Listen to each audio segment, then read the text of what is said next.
إطلالة غير متوقعة في يوم غير متوقع، وهو ليلة 10 من محرم الحرام.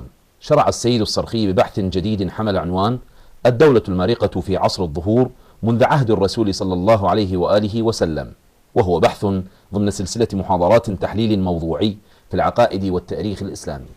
بعد التوكل على العلي القدير سبحانه وتعالى، عندنا الدولة المارقة في عصر الظهور منذ عهد الرسول صلى الله عليه وآله وسلم. تحت هذا العنوان، تحت هذا الخط الرئيس للبحث، تحت هذا العنوان الرئيس للبحث، نشرع إن شاء الله في الدرس الأول بعون الله. بدأ محاضرته الأولى بالحديث عن الفتن وضرورة تمييزها والتحذير منها، مؤكدا على أن التقوى هي الأساس والمحك في صلاح الإنسان، ولا قيمة للنسب أو الشياع الإعلامية أو العمالة أو الطائفية أو الانتماءات الحزبية والجهوية في الداخل والخارج، مشيرا إلى أن من يرى الحرام حلالا والحلال حراما فقد أصابته الفتنة.